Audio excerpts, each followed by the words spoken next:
Sarah Ashlee, we're going to start right to your right in the front row. First two questions, front row to the right. How you doing, Sarah? This is Daniel Artest from the 9450. After having an amazing game in Maryland, setting that scoring record for Alabama, what clicked for you mentally and emotionally in that moment, and how you carry that same energy as you go into your pro career? Yeah, I think it's just being so grateful that I even get to play the game of basketball. For me, every single time I step out on the floor, I just love basketball so much. And so I just try to go out there every single night and just play as hard as I can and try to do the little things. And for me, for at the next level, it's just about doing those little things. LA has such amazing players, and I'm so lucky that I get to learn under all of them and just get there. The vets just understand how they do things. And at the next level, it's doing the little things. It's the rebounding, it's the assists, it's how you can defend, and that's what all goes into not just a 45-point performance. It was the other things too. Next question, also from the front row to your right. Hey, how you doing? Chris from the Chris Gunther Show. Congratulations. What is it that you're really looking forward to the most at the next level? I think it's just learning from other people. Like I said, it's just there's so many great players in the W, and I'm so excited for the competition, for the athleticism, and just a new chapter in my life. I've been in college for 5 years, and so I'm just ready to start that next chapter. Sarah Ashlee, next question, second row, slightly to your right. Hi, Sarah. Congratulations, Ciara with MTMB Sports. And I had watched this video of you, and you spoke about your teammate, Claire, and how you used to put up shots just to beat her, and she gave you this great motivation. What will you say to that young Sarah in that gym today? Yeah, I think it's just understanding that you never know what you can do. And so if you just give it your all and give it your best shot, that you can do anything in life. And as long as I try my hardest, I'm not so much worried about the outcome because I know that I'm going to give it my all. Next question will come from your right, all the way in the back, last row. Congratulations, first of all. Second of all, I just want to know if there was a moment or, in your high school, college career where it went from like a hobby or something you were passionate about to something you started treating, almost like a full-time job, like a pro that got to where you are now, or if it was just more gradual. Yeah, I've loved basketball since I was 6 years old. So when I got into high school and started getting recruited by colleges, I knew that I wanted to play at the next level, and I knew that I wanted to play basketball for as long as I could. When I was in eighth grade, I had a knee injury that could have taken me away from the game of basketball. And so for me at 13 years old, like I couldn't run for 9 months and I was out for a whole year or over a year.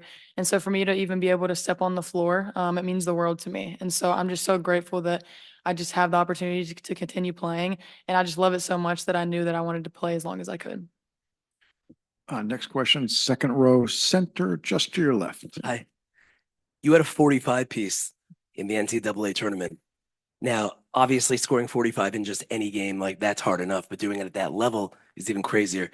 The average human being is not going to drop a 45-point game in their life. Describe what it was like being locked into that zone. Yeah, it was surreal. I mean, that game, like I said in the press conference after that game, was like it was one of the best women's basketball games I think anyone has ever watched. It was so good for the sport. It was so good for just women's basketball itself. And so it was one of those moments where after the game, I was like, wow, like I really didn't realize that I scored 45 points. I think one of my coaches came up to me after and said, I don't think you understand what you just put on and what you just did. And it just made me kind of just be so grateful that I was even in that position and that I had the opportunity to have such a great game like that. But 45 points doesn't come from me. I mean, I had to have people passing me the ball. I had to have people creating opportunities like Aaliyah Nye. She's one of my teammates. She's the best shooter in the country, in my opinion. And if people were to come off of her, I was going to hit her the shot. So it gave me an ability to get downhill and get to the rim. So if I didn't have teammates like that on my team, that 45 would never be there. If I didn't have coaches that love me and support me and always encourage me, like that 45 would never be there. So yes, like it was in my name 45, but I take it as an Alabama thing for me. I'm not gonna say I don't know. that would be very hard. There's amazing defenders in the W, and I would just be so grateful to just even be on the floor. Next question, second row, center. Congratulations, Sarah. Now that you're in LA, you're going to be around a bunch of players that all have very interesting style, and especially with sneakers. You have Kelsey with Under Armour, wearing Curry also, Cam with New Balance.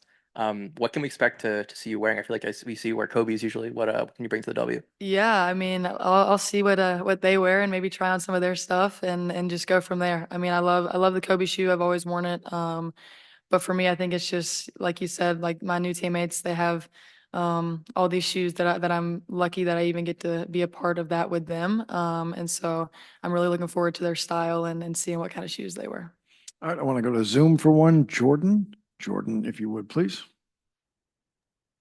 Hello, Jordan from Television Sports. Congrats on getting drafted. I guess just talk about how excited you are to, play alongside players like Erica, Kelsey, and Rakia in Los Angeles.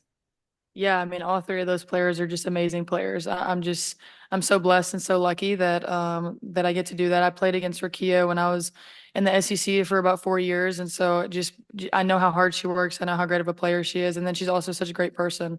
And then the other two, like I'm just really excited to get to know them, be around them. But it's just about learning from them because they have experience. They're more experienced than me, and so I'm just so grateful and lucky that I have those people to learn from. Sarah, thank you. Thank you very much. All set. Thank you.